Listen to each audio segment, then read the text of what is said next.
श्री कृष्णम वंदे जगद्गुरुम। आप सभी मित्रों का मधुरम हिंदी के इस डिजिटल प्लेटफॉर्म पर स्वागत करता हूं। मैं हूं डॉक्टर बाल गोपाल शर्मा, उदयपुर मेवाड़ राजस्थान से।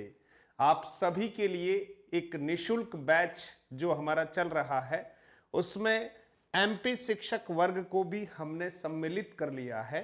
तो ये जो कक्षाएं हैं मित्रों, वो एमपी शिक्षक वर्ग, C TET, first grade second grade Rajasthan, sub inspector भर्ती परीक्षा राजस्थान या अन्य पीटीईटी और डीएलएड के लिए समान रूप से उपयोगी होने वाली कक्षाएं हैं। क्योंकि मित्रों हमने शुरू कर दिया है संधि वाला पार्ट।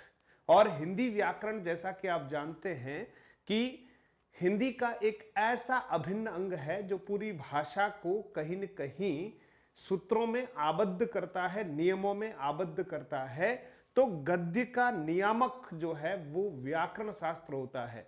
और अगर हमें व्याकरण का ज्ञान सही सही हो जाए मित्रों, तो निश्चित तौर पर हमें यह अनुभूति होती है कि हमें हिंदी में बहुत कुछ आने लग गया है। तो अभी अभी वैकेंसी निकली है एमपी शिक्षक वर्ग प्रथम यानी फर्स्ट ग्रेड, एमपी का फर्स्ट ग्रेड की वैकेंसी निकल चुकी है। ऑनलाइन आवेदन की प्रक्रिया जो है वो 18 मई से प्रारंभ होने वाली है। इसके संबंध में एक वीडियो स्पेशली बनाकर जो है आज ही फ्लैश किया है, आप उसको देख सकते हैं। सिलेबस कैसे क्या, पूरा रणनीति, जानकारी, पुस्तकें, सभी के बारे में मैंने डिटेल चर्चा की है। तो आइए, राजस्थान और एमपी के और पूरे भारतवर्ष के जो छात्र इन कक्षाओं से लाभान्वित होना चाहते हैं उन सभी का स्वागत है मित्रों। हमने ये कक्षाएं 4 मानक पुस्तकों के आधार पर प्रिपेयर की है। आज हम जो पढ़ने वाले हैं, संधि का जो प्रारंभिक हमारा परिचय था वो इससे ठीक पहले वाली क्लास यानी क्लास नंबर 5 में हमने इस पर चर्चा कर ली थी। आज हम बात कर रहे हैं, हमारा ये फ्री बैच की जो कक्षा है 6ठी क्लास है मित्रों, और इसमें हम बात कर रहे हैं स्वर संधि, है ना। स्वर संधि के भेद हम देखने वाले हैं, क्योंकि हमें ये पता है कि व्यंजन संधि और विसर्ग संधि के कोई भेद नहीं होते हैं। तो स्वर संधि के जो भेद हैं उनके सूत्रों को हम आज बहुत ट्रिकी तरीके से याद करने वाले हैं। और ये बिल्कुल क्लास जो है वो ट्रिकी रहने वाली है। आप अगर थोड़ा सा ध्यान देंगे तो ये सूत्र आपको याद करने ही नहीं पड़ेंगे और आपको बातों बातों में ही ये याद हो जाने वाले हैं। तो आइए जुड़ जाते हैं, थोड़ी देर के लिए खो जाते हैं हिंदी और हिंदी व्याकरण के साथ, थोड़ा सा सम्मिलित हो जाते हैं। क्लास का शुभारंभ, जैसा कि आप जानते हैं कि सुविचार हमें बहुत मजबूती देते हैं और मधुरम हिंदी कक्षा का तो ये एक अभिन्न अंग है। नियत साफ और मकसद सही हो तो यकीनन किसी न किसी रूप में ईश्वर भी आपकी मदद करते हैं। तो सफल होने के लिए कंटेंट की आवश्यकता रहती है ना, हम बुद्धिमत्ता की भी आवश्यकता रहती है। लेकिन ये जो इंटरनल पार्ट्स हैं, नियत साफ और मकसद सही हो तो यकीनन किसी न किसी रूप में ईश्वर भी क्या करता है मित्रों, आपकी मदद करता है। इसलिए हम जब तैयारी करना प्रारंभ कर रहे हैं और हमारा ध्येय बिल्कुल सही है, नियत साफ है, तो परमात्मा का भी आशीर्वाद हमको मिलेगा। आइए मित्रों, संधि पर हम चर्चा कर रहे हैं। जैसा कि आप सभी जानते हैं, ये जो संधि शब्द है मित्रों, इसका विश्लेषण जब हम करते हैं तो सम धन धी के रूप में इसका विश्लेषण करते हैं। और यहां सम जो है वो एक उपसर्ग है और धी यहां पर मूल शब्द के रूप में आप मान लीजिएगा। दोनों को जब मिलाते हैं तो एक शब्द की व्युत्पत्ति होती है और वो शब्द है मित्रों संधि। इसमें आप देखेंगे तो अगर ये संधि शब्द जो है इसमें कौन सी संधि है, तो हम कहेंगे ये संधि शब्द में व्यंजन संधि है। और ये जो है वो विच्छेद किया हमने किसका, संधि शब्द का क्या कर लिया है, विच्छेद कर लिया है। यानी संधि शब्द स्वयं व्यंजन संधि का उदाहरण है सम धन धी। सम जहां पर क्या है, उपसर्ग है, आपको ध्यान रखना है। सम जो है वो क्या है, उपसर्ग है, जिसका अर्थ होता है सम्यक, उचित, ठीक। और धी का अर्थ होता है योग, मेल या जोड़। संधि की परिभाषा सामान्य रूप से हम सभी जानते हैं, दो या दो से अधिक वर्णों के मेल से उत्पन्न विकार या परिवर्तन को हम क्या कहते हैं, संधि कहते हैं। हमारे जो व्याकरणाचार्य हैं कामता प्रसाद गुरु, बहुत प्रसिद्ध व्याकरणाचार्य है, और मैं आप सबसे हमेशा आग्रह करता हूं, आपकी ये पुस्तक है और जिनके आधार पर हम इन कक्षाओं को प्रायोजित कर रहे हैं, तो कामता प्रसाद गुरु जी की ये जो पुस्तक है हिंदी व्याकरण, तो आपने क्या कहा, संधि के लिए दो निर्दिष्ट अक्षरों के पास पास आने के कारण उनके मेल से जो विकार उत्पन्न होता है उसे संधि कहते हैं, है ना। दो जो अक्षर हैं उनको अगर पास पास लाते हैं तो उनमें कोई विकार उत्पन्न होता है और इसी विकार को हम क्या कहते हैं, संधि कहते हैं। एक और प्रसिद्ध हमारे व्याकरणाचार्य हैं किशोरी दास वाजपेयी के अनुसार जब दो या दो से अधिक वर्ण पास पास आते हैं, जब दो या दो से अधिक वर्ण पास पास आते हैं, कभी कभी उनमें रूपांतर हो जाते हैं, इसी रूपांतर को संधि कहते हैं। वही वाली बात है कि अ के पास अगर अ आ जाता है और पास पास आने की वजह से इसमें ये रूपांतर हो जाता है, तो ये जो रूपांतर है मित्रों, यही क्या है, संधि है। ये जो रूपांतर आपको दिख रहा है यही क्या है, संधि है। तो हम कह सकते हैं कि ये संधि जो है रूपांतर की वजह से जो विकार उत्पन्न होता है, बस इस विकार का नाम ही क्या है, संधि है। तो आइए हम आगे की तरफ बढ़ते हैं। प्रारंभिक कक्षा में मैंने आपको एक दो उदाहरण देकर किस तरह से संधि की प्रक्रिया होती है उस पर भी मैंने चर्चा की थी। आप इससे ठीक पहले वाली कक्षा को जरूर देखिएगा। अब देखिए मित्रों, जैसा कि आप सभी जानते हैं, संधि के भेदों की अगर हम बात करते हैं, संधि के भेद, संधि के भेद, तो मुख्य रूप से संधि के कितने भेद हैं दोस्तों? मुख्य रूप से संधि के कितने? 3 भेद हैं। कौन कौन से भेद हैं ये भी हम थोड़ा सा स्पष्ट कर लेते हैं मित्रों। तो सबसे पहले जो है हमारा संधि का जो भेद है वो है मित्रों स्वर संधि। कौन सा भेद है? स्वर संधि। दूसरा जो भेद है मित्रों वो है व्यंजन संधि। दूसरा भेद है हमारा व्यंजन संधि। और तीसरा जो भेद है दोस्तों वो है विसर्ग संधि। तीसरा भेद है हमारा विसर्ग संधि। ठीक है, सभी मित्रों का ध्यान स्क्रीन की तरफ रहे। विसर्ग संधि, और इसको ऑफलाइन क्लास की तरह ही आप ट्रीट करेंगे तो आपको बड़ा पढ़ने में आनंद आएगा। नोट्स आप साथ साथ बनाएं, कोई बात नहीं, अगर अभी नहीं बना पा रहे हैं तो बाद में वीडियो से आप नोट्स बनाएं। और हमारा जो टेलीग्राम चैनल है उसमें हम ये पीडीएफ शेयर करते हैं, तो मेरा आपसे आग्रह है कि आप नोट्स जरूर बनाएं। भले ही पीडीएफ आपको मिल जाए लेकिन नोट्स आपको बनाने चाहिए। स्वर संधि जो है मित्रों उसमें क्या होता है, तो प्रथम पद में भी स्वर आता है जैसा कि हम सभी जानते हैं, और द्वितीय पद में भी क्या आता है, स्वर आता है।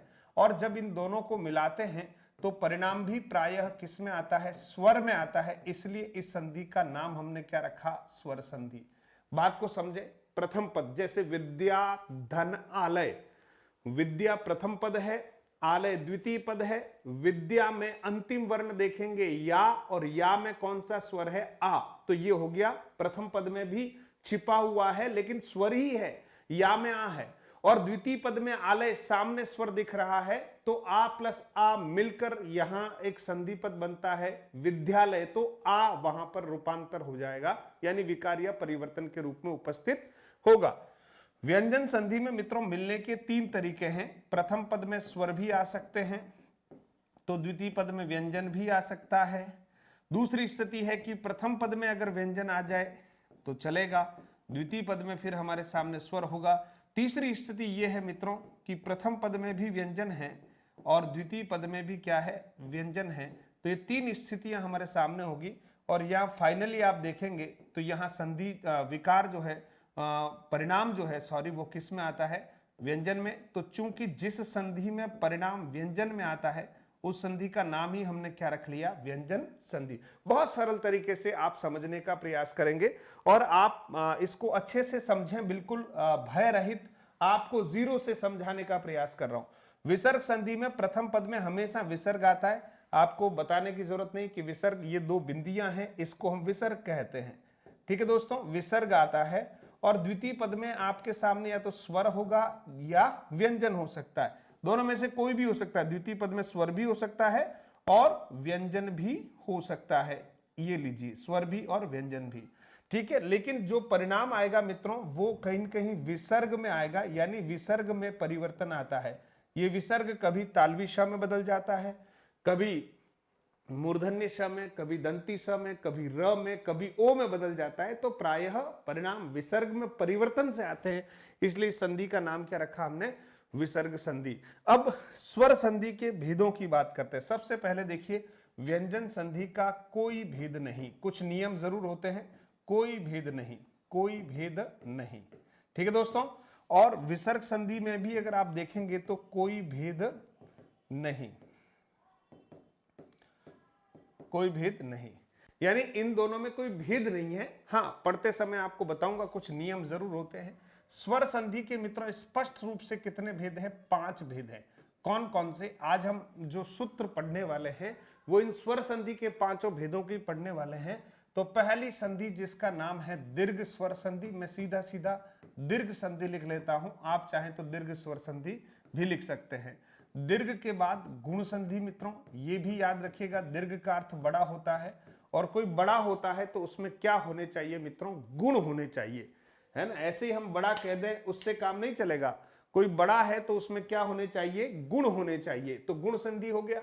तीसरा है मित्रों, अगर किसी में गुण है तो वो बढ़ने चाहिए, घटने थोड़ी चाहिए, तो तीसरा है हमारा वृद्धि संधि, ध्यान दीजिएगा, वृद्धि संधि। और चौथा है मित्रों यण संधि, यण संधि। और पांचवा जो है मित्रों, पांचवा जो है वो क्या है मित्रों? अयादि संधि है। पांचवा जो है वो अयादि संधि है। यानी यहां पर आप देखिएगा 5 हमारे संधि के क्या हो गए मित्रों? भेद हो गए, है ना। 5 भेद हो गए संधि के, कितने? 5। ठीक है, स्वर संधि के 5 भेद है। याद रखिएगा, दीर्घ का अर्थ बड़ा, बड़ा है तो उसमें गुण होने चाहिए, गुण है तो गुण बढ़ने चाहिए, वृद्धि। और फिर यण और अयादि आप याद रख लीजिएगा। ये 5 आपको ध्यान में रखने हैं, भेद है दीर्घ, गुण, वृद्धि, यण और अयादि। ठीक है दोस्तों, वैसे तो आपने इन संधियों के सूत्रों को याद किया होगा, कुछ दिन अच्छे से याद रह जाते हैं, बाद में फिर हम भूल जाते हैं। तो आज मैं प्रयास करूंगा कि इन 5 संधियों की जो सूत्र है आपको ट्रिकी तरीके से आप तक पहुंचा दूं, ऐसा मेरा मन है। आप तैयार हैं क्या? एक बार कमेंट के द्वारा मुझे बता दीजिए तैयार हैं। और आज जब आप स्वर संधि के ये सूत्र पढ़ेंगे तो मेरा दावा है आप कभी नहीं भूलेंगे, बशर्ते आप क्लास को उस रूप में लीजिएगा। चलिए, तो मैं हेडिंग डालता हूं स्वर संधि का वर्गीकरण। स्वर संधि का वर्गीकरण। हम एक ही जगह पर इस स्वर संधि को समझने का प्रयास करेंगे, फिर बहुत सारे उदाहरणों के द्वारा भी हम इसको आगे की तरफ बढ़ाएंगे। लेकिन पहला हमारा जो फोकस है वो है कि स्वर संधि के सूत्र हमें याद हो जाने चाहिए। मित्रों, हम क्या करेंगे? सबसे पहले तो क्रम संख्या बात कर लेते हैं, ठीक है। फिर है संधि का नाम,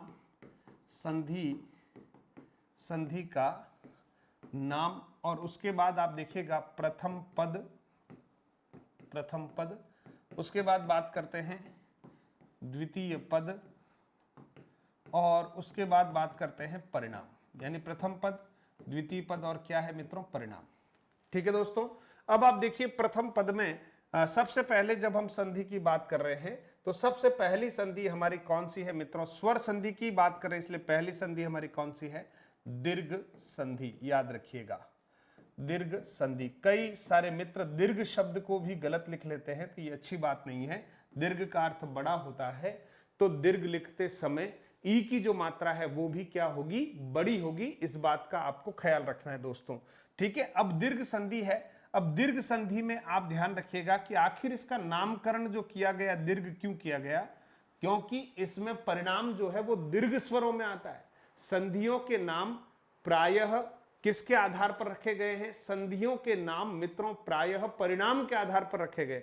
यानी जिस संधि में परिणाम दीर्घ में आता है उसे दीर्घ संधि कह दिया, जिस संधि में परिणाम गुण में आता है गुण संधि कह दिया, जिस संधि में परिणाम वृद्धि में आता है उनको वृद्धि संधि कह दिया, है ना। और इको यणची य आदि में जिसका परिणाम आता है उसको यण संधि कह दिया, और अय आदि में जिसका परिणाम आता है उसको हमने अयादि संधि कह दिया। तो समझने के लिए आपको ध्यान रखना है कि दीर्घ संधि में सबसे पहले हम लिखेंगे परिणाम, परिणाम दीर्घ में, है ना। अब यहां दीर्घ का अर्थ दीर्घ स्वर में है, ध्यान रखना। परिणाम किस में आते हैं? दीर्घ स्वर में।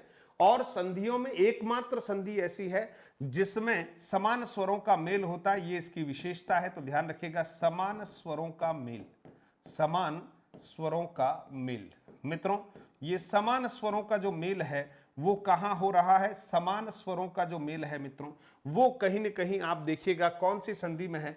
दीर्घ संधि में है। तो अब कभी प्रश्न आता है हमारे सामने, निम्नलिखित में से किस संधि में समान स्वरों का मेल होता है? तो दोस्तों याद रखिएगा वो कौन सी संधि होगी? तो वो संधि होगी कौन सी? हाँ, समान स्वरों का मेल होता है केवल दीर्घ संधि में। अच्छा, मैंने वर्ण विचार वाली जो कक्षा ली थी उसमें वर्णों के बारे में आपको संक्षिप्त रूप में जानकारी दे दी थी, आप थोड़ा सा याद कीजिएगा।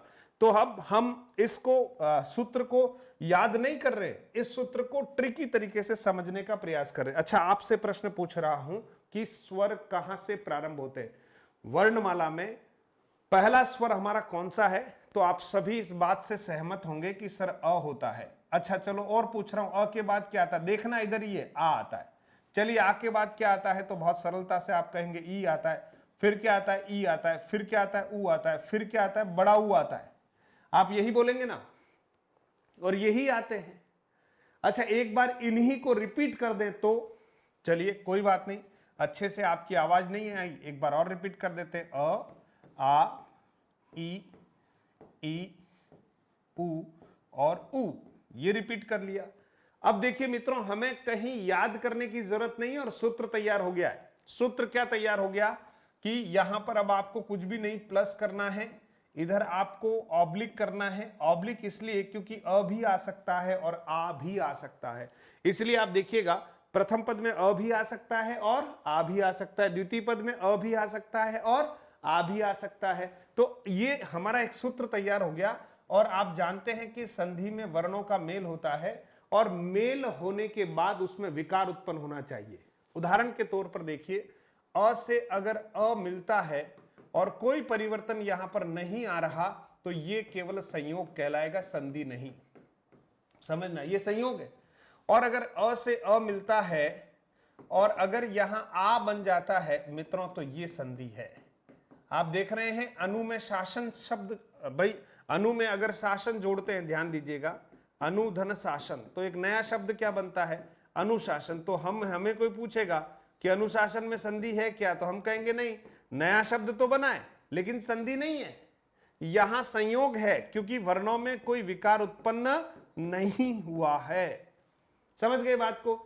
जहां वर्णों में विद्याधन आलय मिलाए तो विद्यालय बन गया, दो आ थे उसकी जगह एक आ गया, तो यहां तो संधि है दोस्तों। ठीक है, तो ये हो गया। अब देखिए संस्कृत में री और दीर्घ री का प्रचलन है, हम भी यहां लिख लेते हैं।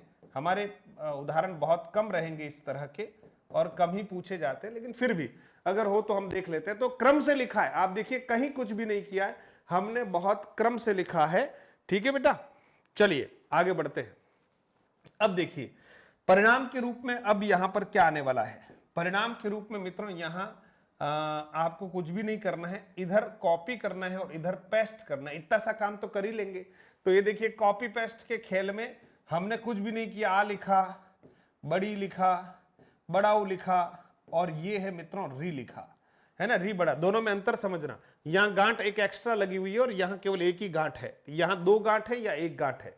तो रस्व री और दीर्घ री दो अलग अलग री होते हैं, ध्यान रखिए। ठीक है दोस्तों, अब आप देखिए यहां पर ये जो है आ जो है वो मात्रा के रूप में दिखाई देता है शब्द में, ये आ। और आप देखिए ये बड़ी की होगी, ये बड़े ऊ की, और री से ऋषि की मित्रों इस तरह से डबल होगी, है ना, ये मात्रा दिखती है। ये क्यों लिखा रहा हूं? क्योंकि शब्दों में आपको ये संधि की जो पहचान करनी है मित्रों, वो परिणाम के आधार पर ही पहचान होगी। अच्छा, आपकी भी एक पहचान स्थापित होगी समाज में, किस आधार पर? साहब मैं फर्स्ट ग्रेड बन गया, मैं सेकंड ग्रेड बन गया, मैंने ये कर लिया, वो कर लिया, मैं वहां मैंने चयन ले लिया।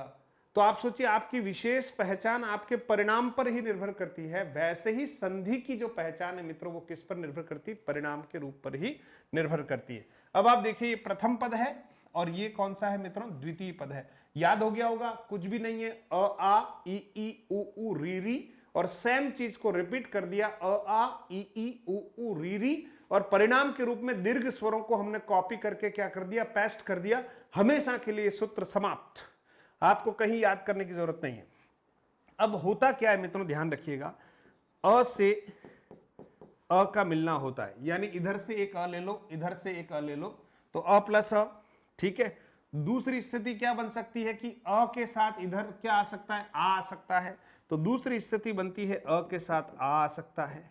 ठीक है, तीसरी स्थिति बनती है कि प्रथम पद में आ जाए, आ सकता है साहब। द्वितीय पद में अ आ जाए, बिल्कुल आ सकता है, ये अ आ गया। ठीक है, और तीसरी स्थिति, चौथी स्थिति बनती, इधर भी आ हो और इधर भी क्या हो? आ हो। दोनों तरफ क्या हो सकता है? आ सकता है मित्रों, तो ये चौथी स्थिति है। लेकिन संधि होने पर परिणाम जो है वो मित्रों सदैव आ में आता है, ऐसा हम जानते हैं। ठीक है, अब संधि विच्छेद तो 4 तरीके से होता है, लेकिन कौन सा संधि विच्छेद सही है इसके लिए मूल शब्दों की हमें जानकारी होनी चाहिए, और मैं प्रयास करूंगा कि एक क्लास पूरी मूल शब्दों की आप तक पहुंचाऊंगा। अभी तो शुरुआत है मित्रों, बस आप तो जुड़े रहिएगा, और जुड़े रहेंगे तो बहुत कुछ सीखने को मिलेगा। और आपको पता ही है कि ये जब इस रूप में मिल रहा है तो क्यों नहीं हम अपना थोड़ा समय निकाल लें। यही चीजें हजारों हजार रुपए में ऑफलाइन क्लासों में मिलती है मित्रों, यहां निःशुल्क आपको देने का प्रयास किया जा रहा है। केवल आपका समय और सहयोग चाहिए, और अन्य मित्रों तक इस कक्षा को अगर अभी भी आपने नहीं पहुंचाई है, इसका मतलब आप कहीं न कहीं स्वार्थ से भरे हुए हैं। परमार्थ के साथ जिएंगे तो निश्चित तौर पर आपका स्वार्थ सध जाएगा। इसलिए तुरंत क्लास को अन्य मित्रों तक पहुंचाने का कष्ट करें मित्रों, आपसे आग्रह है, यही शुल्क है और क्या चाहिए। अब देखिए मित्रों, जैसे हमारे पास 4 शब्द हैं, अपन देख लेते हैं 4 शब्द उदाहरण के तौर पर देख लेते हैं। यहां मित्रों देखिए, जैसे हमने एक शब्द ले लिया विद्यालय, ध्यान देना, ठीक है। एक शब्द हमने ले लिया नदीश, ठीक है, नदीश हो गया। इधर हम ले लेते हैं लघुर्मी, ठीक है, और एक शब्द ले लेते हैं पितृण, ठीक है। 4 हमारे पास ये उदाहरण हो गए। सबसे पहला काम ये करना है कि इन शब्दों को देखकर ये पता लगाना है कि इसमें संधि कौन सी है। दोस्तों ये पता लगाना हमको कि इसमें संधि कौन सी है, किस जगह पर है। जैसे ही हम शब्द देख रहे हैं तो इसमें हमें आ दिख रहा है, इसको देख रहे हैं तो बड़ी दिख रही है, इस शब्द को देख रहे हैं तो बड़ाऊ दिख रहा है, और इस शब्द को देख रहे हैं तो बड़ी री दिख रही है। तो यहां संभावना बनती है कि यहां जो हमें परिणाम दिखाई दे रहे हैं वो सभी दीर्घ है। इसका मतलब यह हुआ मित्रों कि यहां दीर्घ जो है स्वर संधि है। अब आ वाली जब बात आ रही है, ये देखिए, और ये हमने पहचान किस आधार पर की, मात्रा के आधार पर। देखो ना, यहाँ आ की मात्रा है, यहाँ ई की मात्रा है, या ऊ की मात्रा है, यहाँ बड़ी री की मात्रा है। मात्राओं के आधार पर ही हमने संधि पद में संधि की पहचान की। अब 2 टुकड़े करने तो हमें पता है कि आ बनने के 4 तरीके। अब हमारे पास ऑप्शन में 4 ऑप्शन होंगे, क्योंकि 4 तरीके, लेकिन एक तरीका ही सही माना जाएगा जो मूल शब्दों पर निर्धारित है।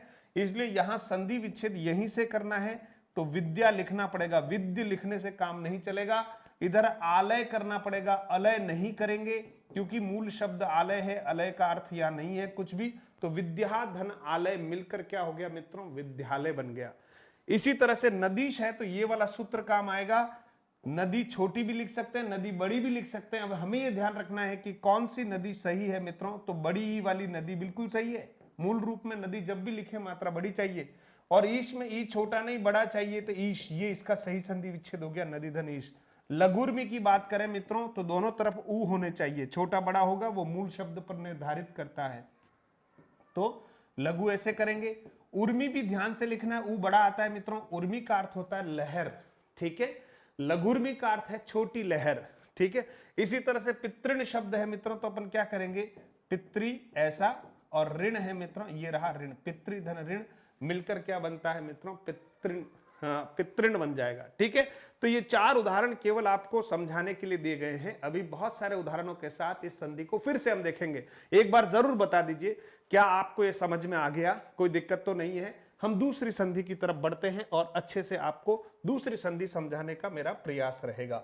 देखिए दूसरी संधि है मित्रों गुण संधि, बहुत सरल सी संधि है गुण संधि। पहला सूत्र आपके क्लियर हो गया। गुण संधि में मित्रों ध्यान रखें, सबसे पहले परिणाम गुण में आते हैं, परिणाम गुण में, गुण में का मतलब यहां पर है परिणाम गुण में आते हैं, या इसको समझें एक मात्रा में आते हैं। समझने के लिए एक मात्रा में आते हैं, परिणाम जो है एक मात्रा में। गुण संधि में जो भी आप शब्द देखेंगे उसमें परिणाम के रूप में आपको एक मात्रा ऊपर दिखाई देगी किसी भी वर्ण के ऊपर, तो वहां गुण संधि की संभावना है। दूसरी बात यह है कि असमान स्वरों का मेल होता है मित्रों, समान स्वर नहीं है, अब असमान स्वरों का मेल होता है, असमान स्वरों का मेल, समान स्वर नहीं है दोस्तों, ध्यान रखना, असमान स्वरों का मेल है, समान स्वर केवल दीर्घ संधि में। अब आप देखिए प्रथम पद, द्वितीय पद और परिणाम वही वाली बात है, जो सारणी चल रही है उसी को हम कंटिन्यू कर रहे हैं। तो इसमें फिर ध्यान रखना है कि स्वरों का प्रारंभ या स्वरों की शुरुआत कहां से होती है। तो आप सभी जानते हैं कि सर अ से ही होती है, तो अ के बाद क्या आता है, आ आता है, इसमें कहीं जोर नहीं आ रहा। लेकिन अब इससे आगे जो आ रहा है क्रम से, तो ई आ रहा है, तो ध्यान रखना हमें बस द्वितीय पद में अब शिफ्ट करना है। ई जो भी लिखेंगे अब द्वितीय पद में लिख रहे हैं, और री से ऋषि भी लिखेंगे साहब, तो क्रम से लिखा है अ आ ई उ री। बस हमारा तो सूत्र तैयार हो गया। आप देखिए बस थोड़ा सा तरीका लगाया, हमें रटने की जरूरत नहीं पड़ेगी। अब तो केवल प्लस करना है, ये किया प्लस, ये ऑब्लिक हो जाएगा। और एज इट इज इसलिए लिख रहा हूं क्योंकि प्रथम पद में या तो अ होता है या क्या होता है, आ होता है। इधर ई और ऑब्लिक कर देंगे। आप देखिए पूरा सूत्र हमारा तैयार हो गया। अब आप कहेंगे सर परिणाम की बात है तो कैसे, वैसे संस्कृत में अदैंग गुण इसका सूत्र है, अदैंग गुण। ठीक है, हिंदी में इसको सरल तरीके से याद रखेंगे कि हमें यहां से आगे की तरफ बढ़ना है। री से ऋषि से आगे बढ़ेंगे वर्णमाला में, तो क्या आएगा, री से ऋषि से आगे बढ़ेंगे तो ए से एडी आएगा मित्रों, बिल्कुल आएगा, ए से एडी लिख लेंगे।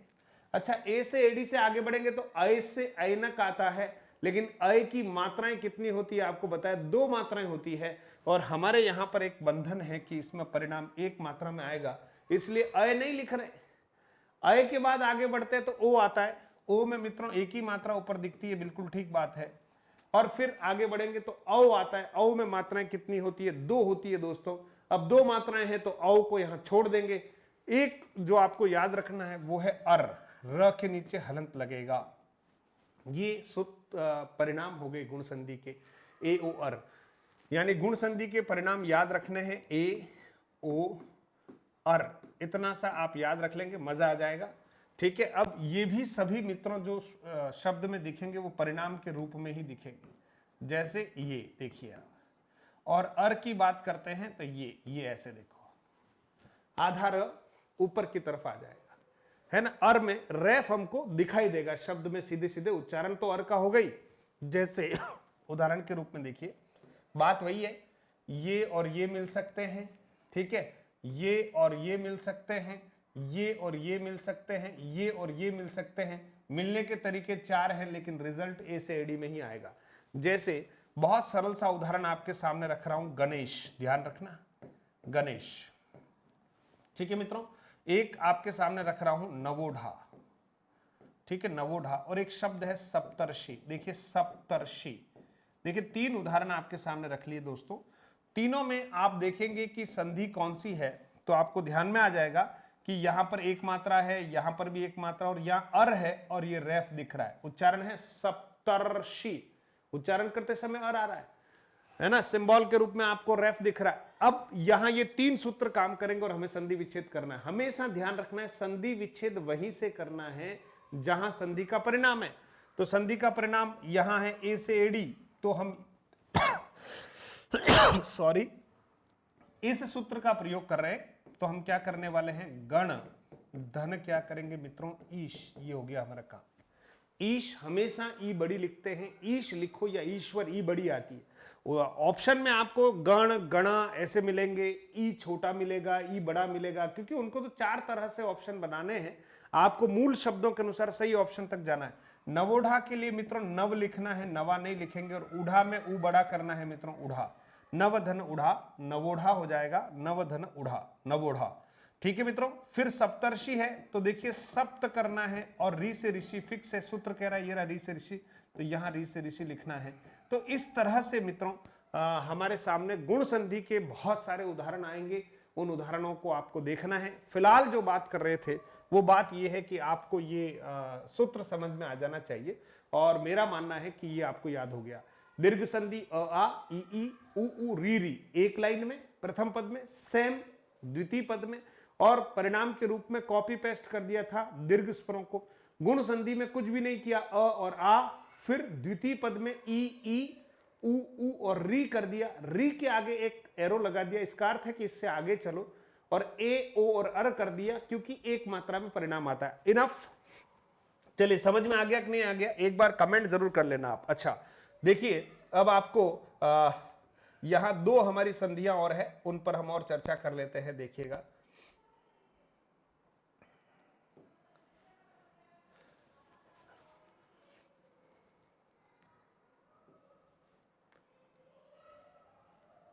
हाँ, अगली संधि है मित्रों, हमारे पास अगली संधि है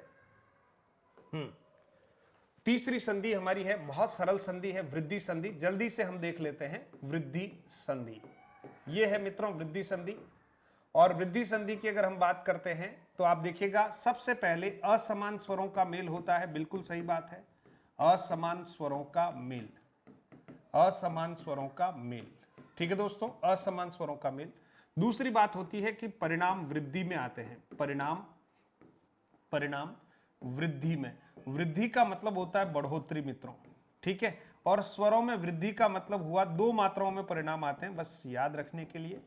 गुण संधि में एक मात्रा में परिणाम आता है, यहां दो मात्राओं में परिणाम आते हैं, बस और कुछ भी नहीं करना है। अच्छा, गुण संधि का जो पहला पद है वही वृद्धि संधि का पहला पद होता है, तो यहां तो कोई दिक्कत ही नहीं है, पहला पद लिखने में अ और आ ही होगा। फिर अगर आपको कंफ्यूजन हो जाए कि यार इसके द्वितीय पद में क्या आता है, तो ध्यान रखिएगा, द्वितीय पद का प्रारंभ यहीं से होता है। अगर एक एरो आप यहां लगाएंगे तो वृद्धि संधि का द्वितीय पद शुरू हो जाएगा, यानी री से ऋषि से आगे चलना है तो ए, ऐ, ओ और औ। अब बस हमारा काम खत्म हो गया, क्योंकि यहां तो स्वर ही समाप्त हो गए। प्रथम पद में ये फिक्स है, द्वितीय पद में आपके सामने ए, ऐ, ओ, औ आ गए। अब परिणाम के रूप में क्या आएगा ये भी निश्चिंत रहें, यहां से कॉपी करना, इधर पेस्ट करना, वही दीर्घ संधि वाला तरीका हो गया। ये आ गया हमारे परिणाम। यानी वृद्धि संधि में हमारे सामने परिणाम के रूप में केवल दो परिणाम हैं, एक अय है और दूसरा कौन सा है, औ है। और इनकी मात्राएं दो दो है, क्योंकि इसकी मात्रा ये और इसकी मात्रा ऐसी गिनी जाती है। समझ गए दोस्तों, ये वृद्धि संधि के परिणाम हैं। तो आप ध्यान रखिएगा, इनकी मात्राएं यहां हम लिख रहे हैं ऐसे, और इसकी मात्रा आप सभी जानते हैं, खड़ी लाइन और दो मात्राएं। ठीक है दोस्तों, उदाहरण के तौर पर आप देख लीजिएगा, जैसे शब्द है महोर्जा,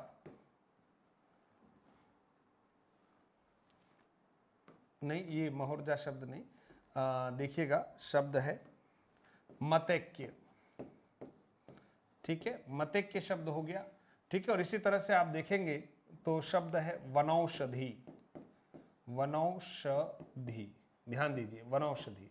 अब ये जो दो शब्द हैं, इन दोनों शब्दों को हमें पहले तो लिखने के लिए ध्यान रखना है।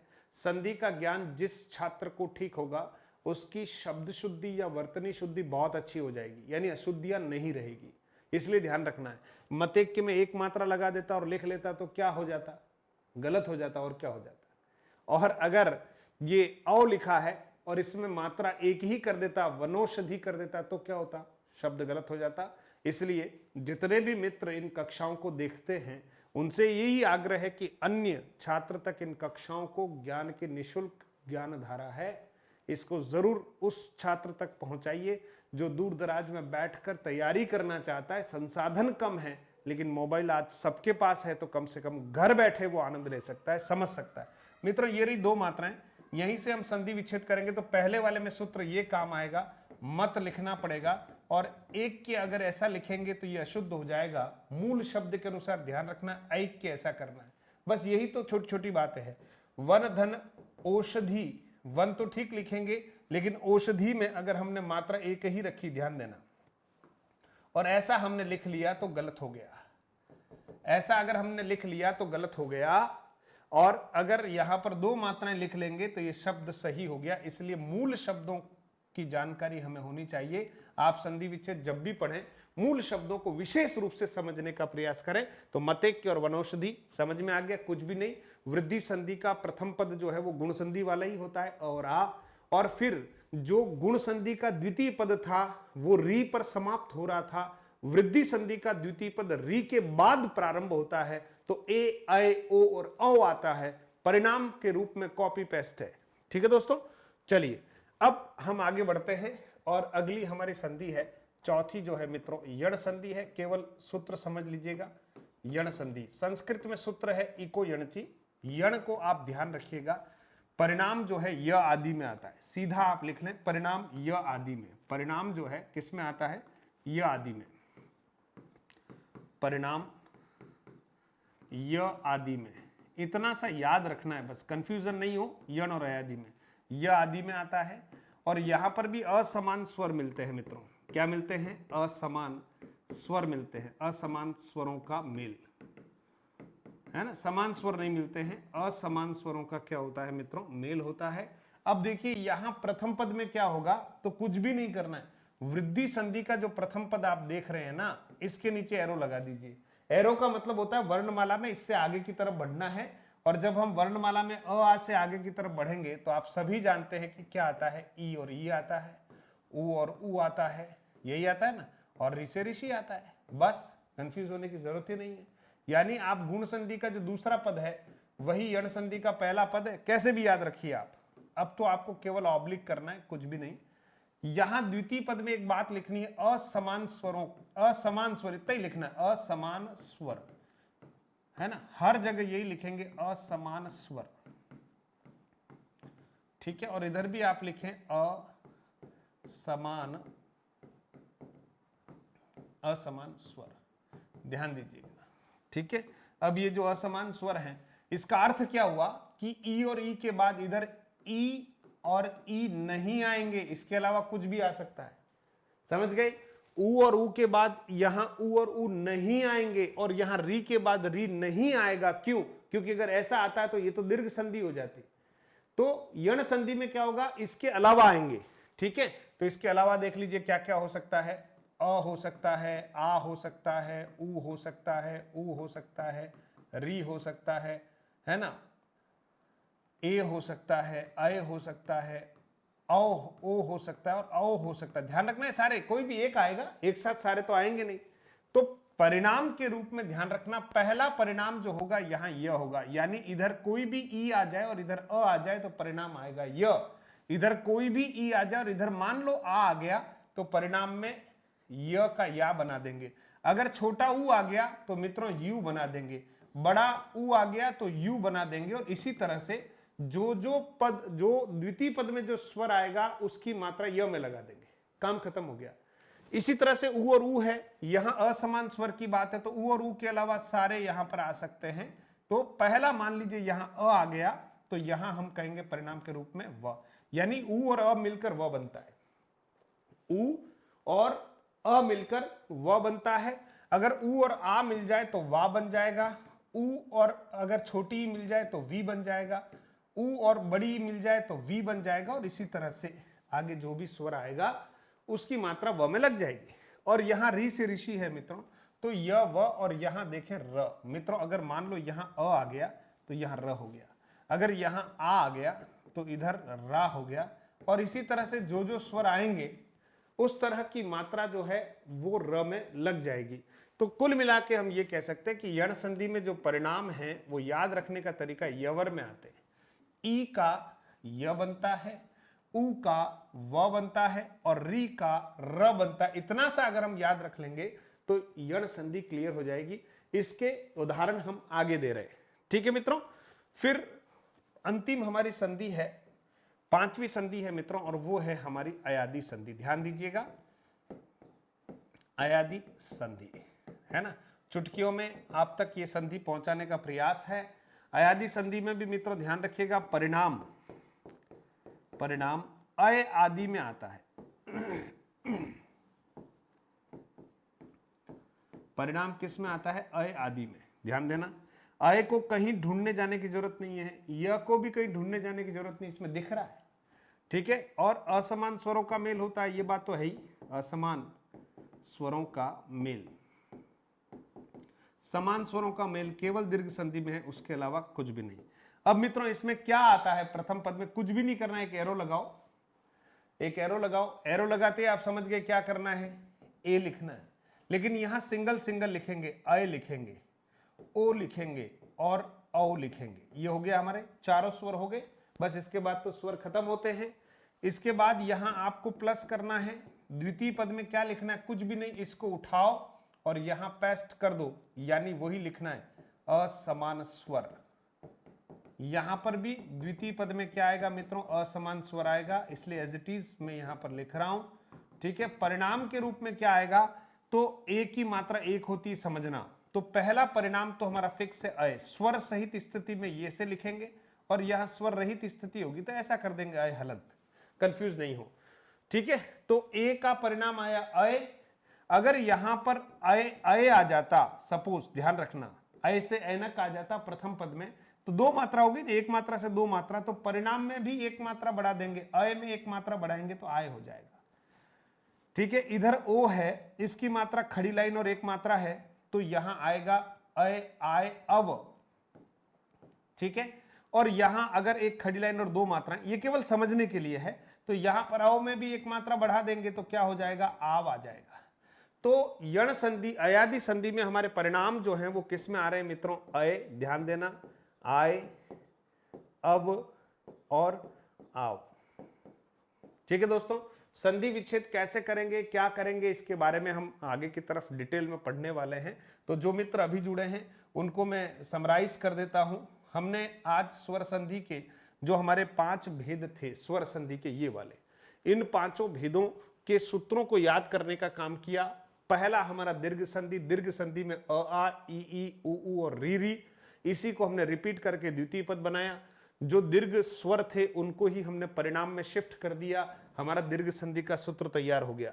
द्वितीय जो संधि हमारी थी गुण संधि, गुण संधि में भी हमने क्रम से लिखा है, अ आ प्रथम पद और ई उ री द्वितीय पद, परिणाम के रूप में एरो लगाकर ए ओ आर लिखा है, ये गुण संधि के परिणाम है, उदाहरणों से समझ लिया हमने।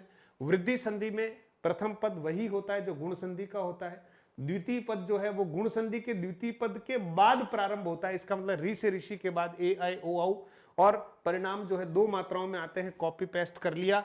फिर मित्रों हमारे सामने बात आ गई किसकी, यण संधि की। यण संधि में परिणाम जो है वृद्धि संधि के प्रथम पद को देखते हुए हम आगे बढ़े हैं, तो अ आ के बाद ई उ री आता है, असमान स्वर आता है, ई का य बन जाएगा, उ का व बन जाएगा, री का र बन जाएगा, इसलिए य व र में हमने परिणाम के रूप में हमने देखे हैं।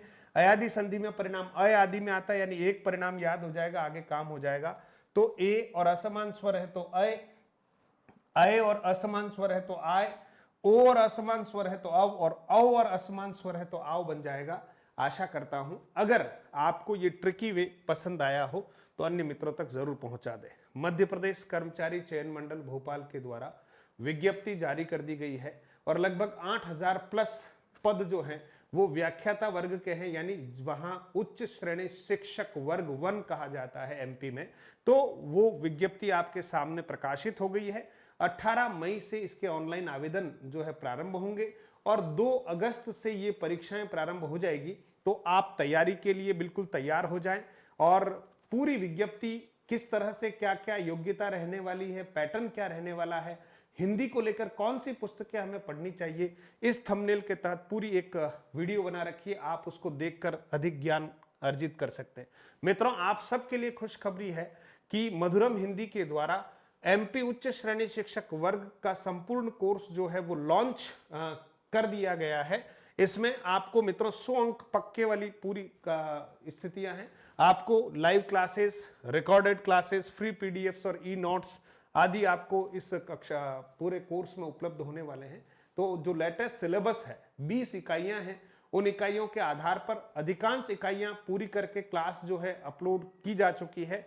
आप उन कक्षाओं का आनंद लीजिएगा, है ना। और ये जो पूरा कोर्स है मित्रों, अभी ऑफर के रूप में हम इस कोर्स को जो है बहुत बड़ा कोर्स है मित्रों, 5999 रुपए में इस कोर्स को हम आप तक पहुंचा रहे हैं, जिसमें व्याकरण और संपूर्ण बातें आ जाएगी, है ना। 20 इकाइयों का पूरा मटेरियल है, लगभग 10-12 इकाइयों का मटेरियल इसमें अपलोड किया जा चुका है। 4-5 इकाइयां जो है उनका हम शने शने इसमें हम अपलोड कर देंगे। आप अपनी पढ़ाई जारी कर दीजिएगा। जो भी छात्र इस कोर्स को लेना चाहता है उसको करना कुछ भी नहीं है ना। उसको मधुरम हिंदी प्रो नाम से हमारा ऐप है, ध्यान रखिएगा।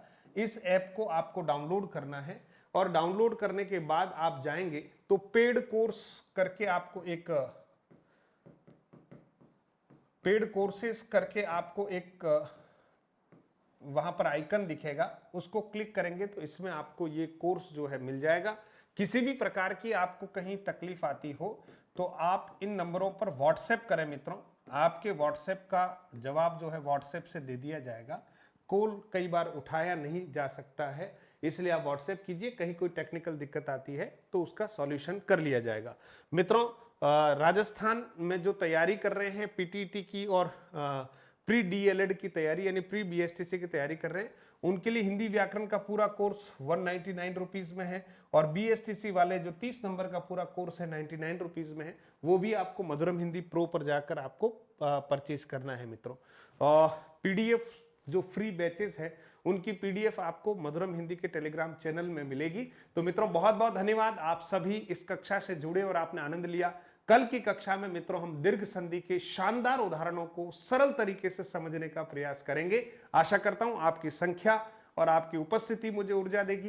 पहली बार अगर कोई मित्र इस चैनल पर आया है तो सब्सक्राइब कर लीजिए, आप और हम मिलते रहेंगे, और इसी तरह से कहीं न कहीं महाकाल बाबा की कृपा हम सब पर बनी हुई है और बनी रहेगी।